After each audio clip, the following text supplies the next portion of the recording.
We crew felt the weight of the world on our shoulders. We knew that everyone would be looking at us. Tonight, we want to remember Michael Collins, who may have had the toughest job on Apollo 11. On July 20th, 1969, as Neil Armstrong stepped onto the moon and spoke words that would echo through history, the world was watching, but there was one man who wasn't watching from Earth. He wasn't in mission control. He wasn't even in contact with anyone.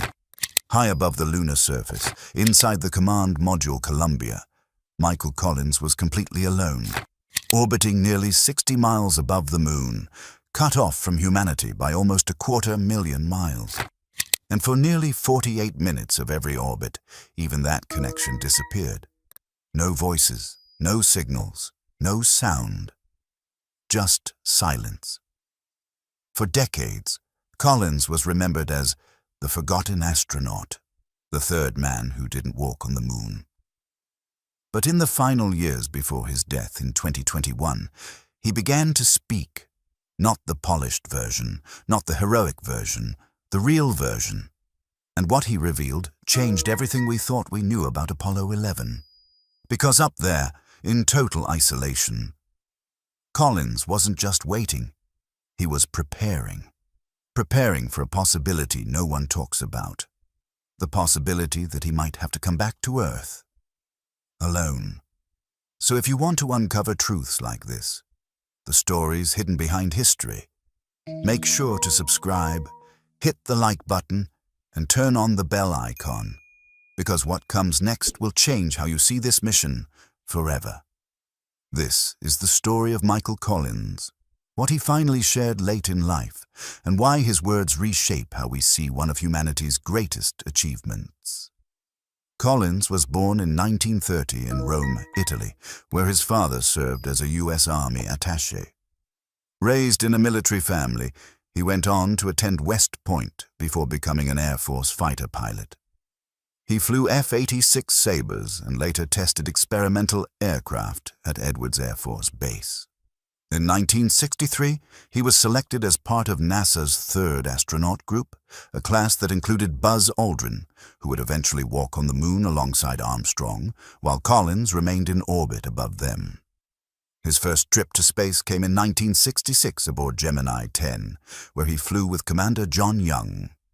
The mission was a success, completing multiple rendezvous and docking maneuvers with target vehicles, critical skills needed for future lunar missions.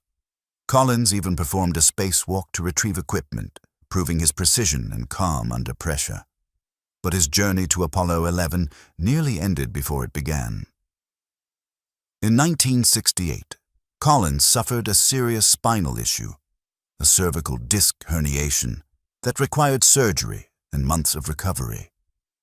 The condition forced him off the prime crew of Apollo 8 mission, the first mission to orbit the moon. While Frank Borman, Jim Lovell, and William Anders made history, Collins watched from Earth, unsure if he'd ever get another chance.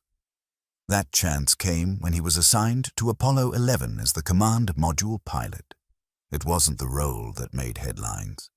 He wouldn't walk on the moon, he wouldn't plant a flag or collect samples. But his job was critical. He was responsible for piloting the spacecraft to and from the moon, and for maintaining orbit while Armstrong and Aldrin descended to the surface. If something went wrong, he would be the one to attempt a rescue, or make the unthinkable decision to leave them behind and return to Earth alone. Collins accepted that responsibility without hesitation. He often said he never felt cheated for not stepping onto the moon. But what he didn't talk about, at least not for decades, were the contingency plans. The worst-case scenarios NASA had prepared for. Plans for what would happen if Armstrong and Aldrin never came back. Apollo 11 launched on July 16, 1969 from Kennedy Space Center, watched by over 1 million people and broadcast to the entire world. The massive Saturn V rocket carried the crew into orbit, then pushed them on a 3-day journey toward the moon. Collins later described the launch as smoother than expected, but still overwhelming in power, pressing him deep into his seat as the rocket climbed skyward. During the journey, one of his most critical tasks was performing the transposition and docking maneuver, a complex operation in deep space. He had to separate the command module from the rocket stage, rotate it, and carefully dock with the lunar module. It required absolute precision, because up there were no second chances.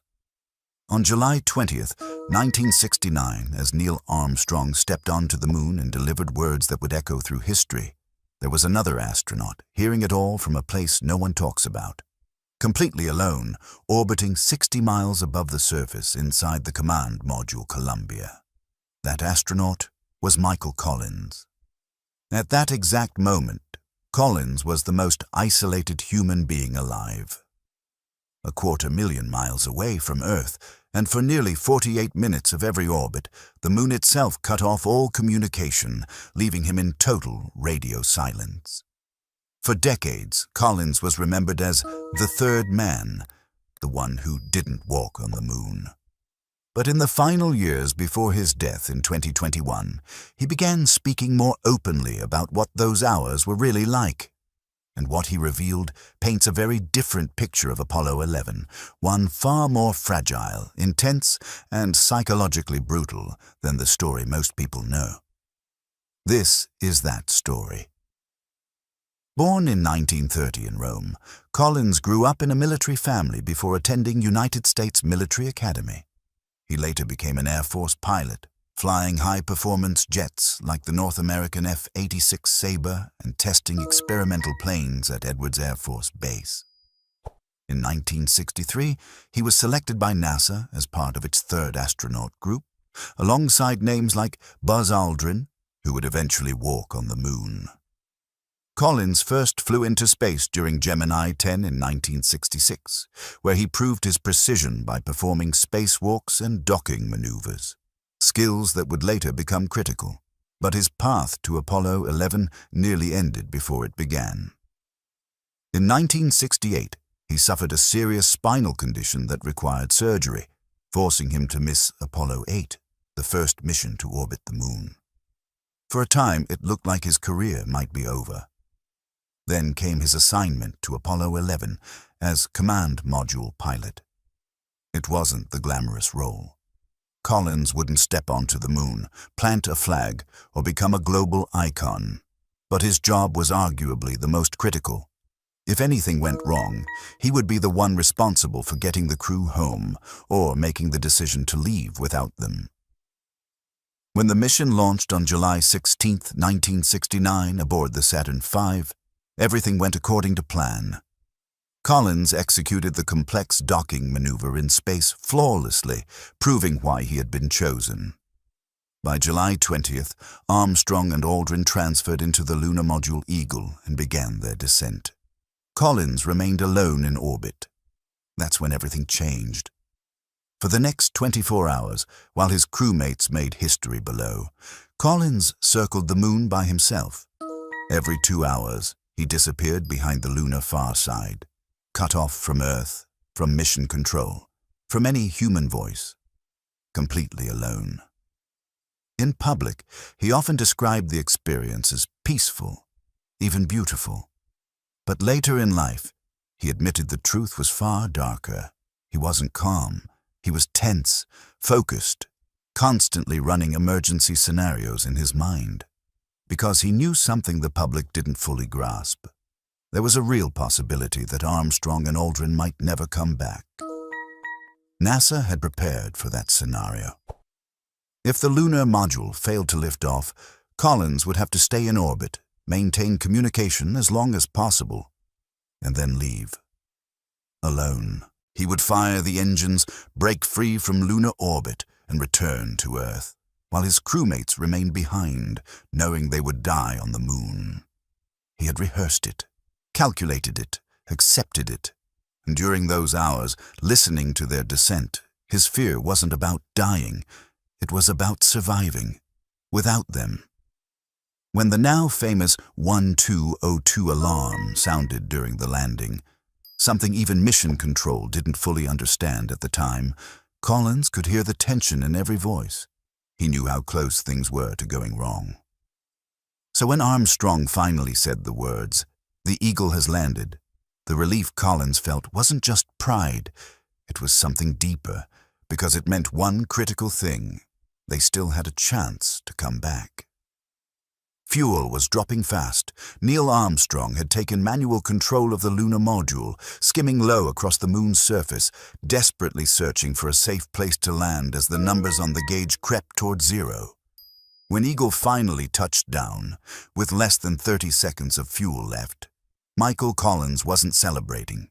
He was on the far side of the moon, completely cut off.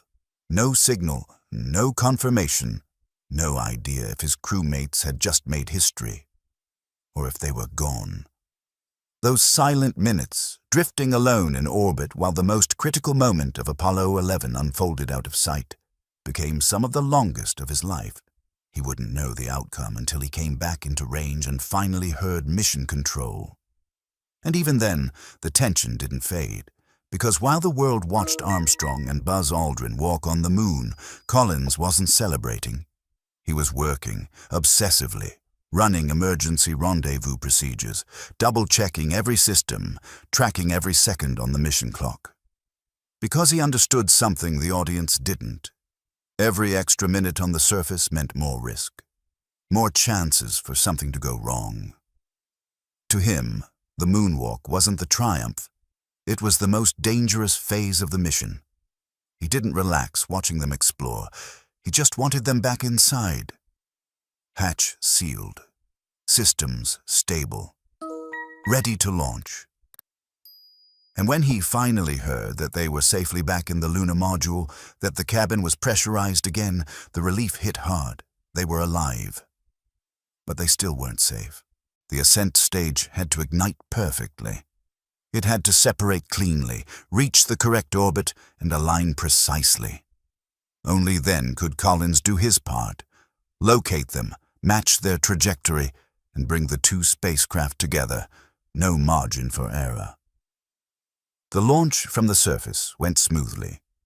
Eagle lifted off. Collins tracked it, calculated, adjusted, and carefully guided the command module Columbia into position. Small thruster bursts, precise corrections, hours of careful maneuvering. Then came the moment. Docking. Two spacecraft drifting in the void, finally reconnecting with a solid mechanical lock. Collins later said that sound, the quiet, decisive clunk of docking, was one of the most beautiful things he had ever heard, because in that instant he knew they had a real chance to make it home. Armstrong and Aldrin re-entered Columbia, carrying lunar samples and the footage that would define history. The lunar module was discarded, and the engine fired to pull them out of orbit and send them back toward Earth. The hardest part should have been over, but Collins didn't relax. Not yet. The return journey still held risks. The engine burn could fail. The heat shield could give out during re-entry. The parachutes might not deploy. Too many things could still go wrong. It wasn't until July 24, 1969, when they splashed down in the Pacific Ocean and he saw recovery helicopters approaching from the USS Hornet, that Collins finally released the tension he had carried for 8 days. They had made it. All three of them. He hadn't been forced to make the decision he feared most. He hadn't had to leave anyone behind. But that possibility, the one he had trained for, prepared for, and lived with during every orbit, never really left him. For years, Collins kept that part of the story to himself. In public, he was the calm, satisfied third astronaut, content with his role. Only much later, especially around the 50th anniversary in 2019, did he begin to speak openly about the truth, the fear, the isolation, the weight of knowing that if things had gone differently, his job would have been to come home, alone. When the docking finally happened, when Michael Collins brought the lunar module back together with Columbia, the relief wasn't just professional, it was deeply personal, almost overwhelming. For the first time since the mission began, he knew they were all going home together. But in his later reflections, Collins shared something that reshaped how we understand Apollo 11. He admitted that the success of the mission wasn't just the result of flawless engineering or perfect planning. It also depended on something far less comforting: luck and improvisation. There were moments, especially during the landing, when nobody fully understood what was happening. Systems were throwing alarms. Data was incomplete. Decisions had to be made in seconds. Neil Armstrong wasn't calmly executing a textbook landing. He was searching almost desperately for any safe patch of ground before the fuel ran out. And if just one small detail had gone differently, Collins knew exactly how it would end. He would have had to leave them behind. That truth didn't diminish the achievement. It made it more real. Collins wasn't trying to take anything away from the brilliance of the mission. He was stripping away the myth, because the people involved weren't operating like flawless heroes. They were human, highly trained, yes, but still human, facing uncertainty, adapting in real time, carrying the weight of decisions no one should ever have to make. And those experiences didn't end when the mission did. After Apollo 11, each astronaut carried it differently. Neil Armstrong stepped away from the spotlight, avoiding interviews and public attention. Buzz Aldrin struggled openly, dealing with depression and alcoholism as he tried to process a life-defining moment that could never be matched. Collins chose another path. He left NASA in 1970 and moved into a quieter life, writing, working with museums, and stepping away from the intensity of spaceflight. Being the forgotten astronaut came with a strange balance. On one hand, his role was often overlooked. His name didn't carry the same recognition. On the other, it gave him something the others didn't have: privacy, freedom from constant scrutiny, a chance to live something close to a normal life. In his final interviews, people often asked if he regretted not walking on the moon. His answer never changed. No regret, only gratitude. But in those later years, he added something deeper. He admitted that the experience had changed him in ways he didn't fully understand at the time. Those hours, alone in orbit, completely cut off, gave him a perspective on life, on isolation, on how fragile everything really is. And the relief, the overwhelming relief of not having to execute that worst-case scenario, of not having to return alone, stayed with him for the rest of his life. Michael Collins passed away on April the 28th, 2021, at the age of 90. Only then did many fully recognize what he had carried, because his role wasn't defined by what he did. It was defined by what he was prepared to do. His greatest fear wasn't dying in space, it was surviving without the others. What Collins revealed in his final years changes the way we see Apollo 11. The public story is one of triumph, precision, and perfection. The real story: messier, riskier, more human. It's a story of people facing the unknown, making impossible decisions, adapting when plans failed, and succeeding not because everything was certain, but because they refused to give up. On the most famous day of the 20th century, while the world watched history being made on the lunar surface, Collins was alone above it, quietly preparing for the possibility that he might have to come home as the only survivor. He listened to every transmission, knowing any one of them could be the last.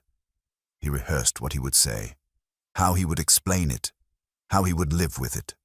And when the docking finally succeeded, when Neil Armstrong and Buzz Aldrin safely returned to Columbia, the emotion hit him all at once. Alone in his spacecraft, while the world celebrated, he quietly broke down. That was the truth he carried for 50 years, and that's why his story matters just as much. Because the man who never set foot on the moon was the one who made sure the others could, and still come home. That was his achievement, that was his victory, and that was the truth he finally told before his death.